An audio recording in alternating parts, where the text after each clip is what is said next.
Welcome everyone to the DAZN Soccer Show. Myself, Ade Oladipo, former Arsenal forward Lianne Sanderson, former Everton fullback Leon Osman. On the 17th of October, it's the Ballon d'Or ceremony where we recognise some of the best footballers in the world. Let's cut straight to the chase here on this one. Lianne, Leon, who's going to win it, really? I think I know who's going to win it. There's a big favourite, right, isn't there? Karim Benzema is the big favourite. It's weird as well, by the way. Messi's not in the nominations. Like Messi, who's been like there since 2005 and ever present, isn't there. Ronaldo isn't going to win it either, really. So we're going to have a new name on the trophy. If Benzema is your number one, who's your number 1, 2, 3? So Benzema all day long, I think. But I still think that Messi should be on the list for me. Players like Ronaldo and Messi should be on the list till the day they retire. I think my second... By default. Like by default. Yeah, just have them there. I'm being serious. But, I don't care. Even if they don't even play a minute, just have them there. But I think for me, Mo Salah and Kevin De Bruyne. Yeah. And I think it's easy for people to forget what Mo Salah did last year because he's not doing it right now. But again, people suffer with almost like recentism, don't they? Of like when a player's not playing well right now, they forget. So for me, and Kevin De Bruyne, I mean, is it really true that he's never won the Player of the Month in the English Premier League? That can't be true. Is this true? Like everyone's been tweeting about it, and I'm like, this can't be true. Like, what a player! Can we get our stat man to check that? It is, on air people now, have actually been saying it, and it is true, but I can't believe it because I could watch that guy like all day long. Like he is such a fantastic player. And Mo Salah, like what a player as well. Honestly, like and Benzema again, he seemed to not be in Ronaldo's shadow at Real Madrid when they were all there. Higuain and Benzema. It was almost like Higuain got more accolades than Benzema, and a lot of people didn't realize just how good he was until a couple of years ago. In the Champions League last year, Benzema was unbelievable. So, Benzema's arguably better now. What's he, 34, 35 than he was at 25? Yeah. He's actually better now. It seems that way. I think he's frightening. It is. So you've got Benzema winning it. You've got Salah second, De Bruyne third. I don't think that's what will happen, but that's what I would do. Okay. Do you know what I mean? Yeah. So, because that's just my opinion. No, it's fair. Look, some great names as well there, Leon. And I think Lianne's right. I think from August to January at least, Mo Salah was favourite to win the Ballon d'Or. Then he came back from AFCON, and I think it's fair to say he fell off a little bit. What have you got as your 1, 2, 3, Leon? Benzema number 1 as well?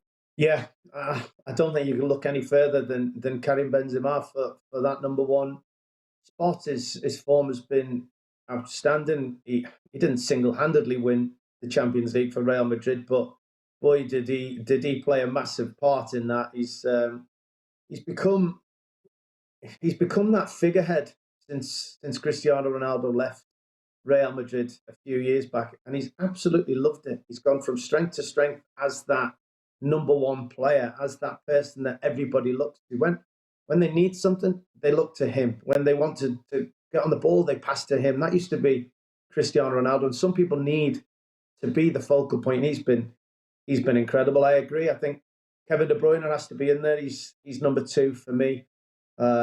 Nearly got Manchester City to the Champions League final. I think when you're looking at this accolade, or when you're looking at which players are competing, I do think despite whoever's been incredible, I think you also have to look at what they've won, what they've helped their team win, and how influential they were in doing that. So yeah, I think that's why Kevin De Bruyne, City winning another title, and for me, a man who's been overlooked more often than not, Lewandowski. I know, I always think he should be there or thereabouts. He scores an incredible amount of goals. He wins league titles. He's now moved to Barcelona to help them do it there. So that would be my top 3. I think I understand Mo Salah, but the blue in me finds it very difficult to pick Mo Salah. No. As expected, Leon, as expected. By the way, you were right about Kevin De Bruyne. He never won the Player of the Month award. Did you not believe me? I do know my stuff. It's so astonishing. It's so astonishing. It doesn't even make sense to me that he's never won.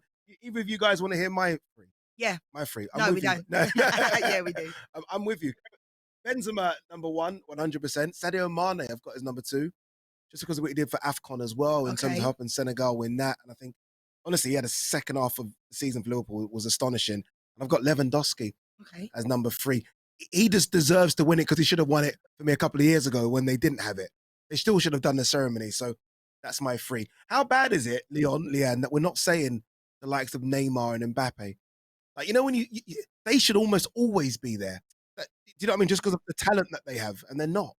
Yeah, it's difficult because going back to what Leon picked up on, the fact that it's about sometimes success you have with your team, Mm. right? Some people, it's so general, isn't it? When people give their top three, I'm sure if you speak to 20 different people, they'd give you a different top three apart Yeah. from Benzema, Yeah. right? So it's always subject to opinion, but I do think it depends on what players have done. Now, I love Neymar, I like Mbappe, but at the same time, they never seem to win Yeah. trophies with their clubs, or countries, Mm. apart from Mbappe. But I'm saying like Neymar, I've loved him for years, but the Brazil team never seemed to win, do they? Mm. From when I was younger, we used to have Brazil shirts with Ronaldo on, Ronaldinho. But when I used to think, they don't actually win in my lifetime. Yeah, they won 5 World Cups because they're the most historical winning team.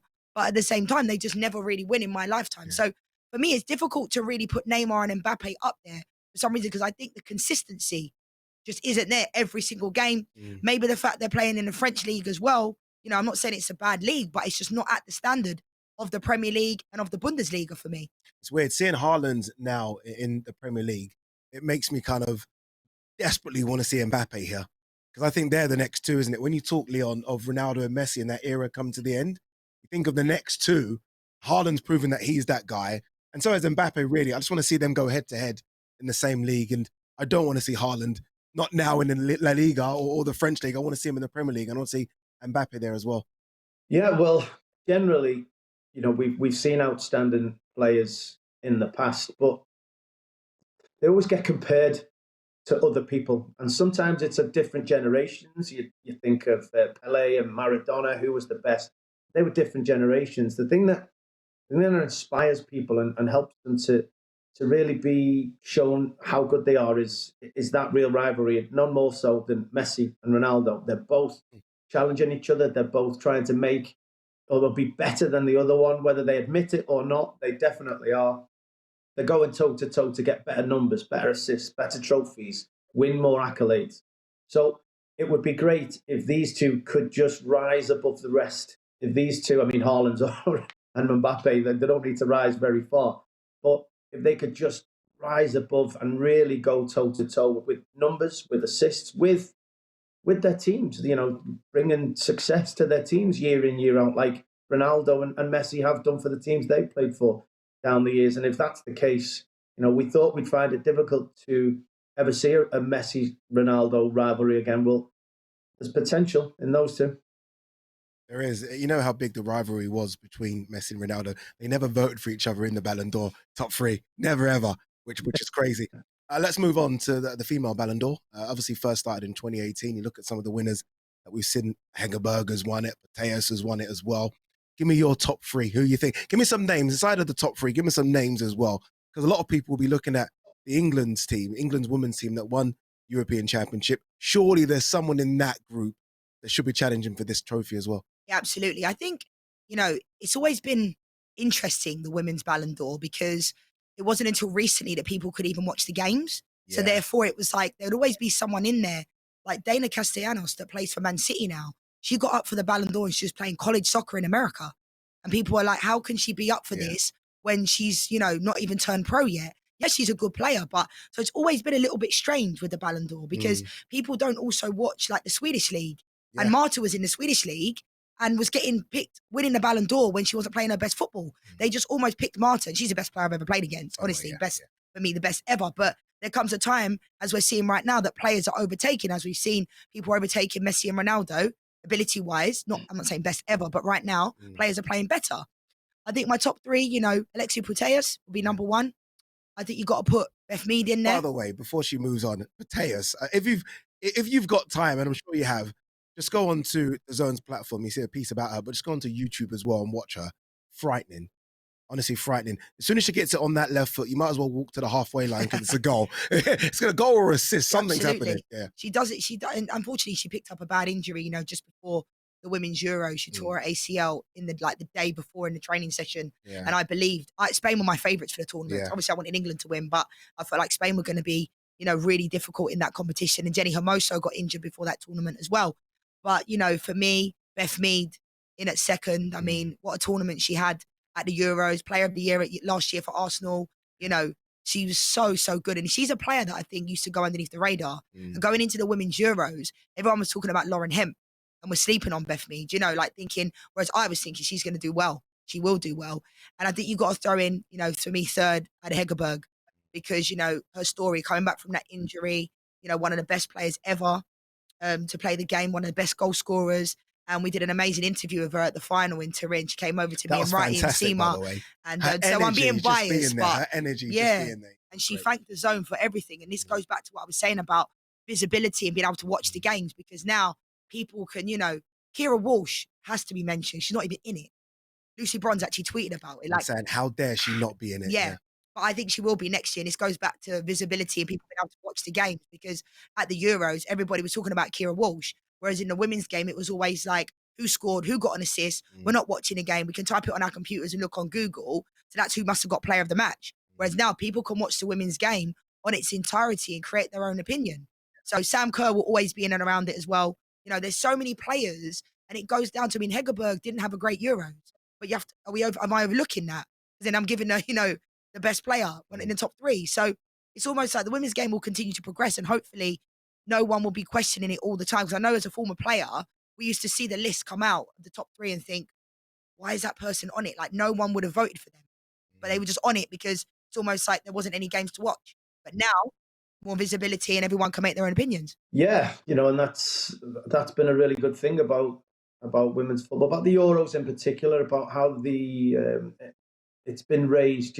Everybody, the stadiums in England at the minute are full to the rafters. They are the desire to go and watch the women's football now has gone through the roof, and it's brilliant because people are now aware there's a real desire to watch every game, not even just your own team, because of what the women did in the summer, and that's only going to improve the game, highlight the game, and make it so that everybody is aware of all these special players. I mean, my top three is, I am, being very English here, but Beth Mead, I'd give her the accolade after what she did, scoring the most goals in the tournament.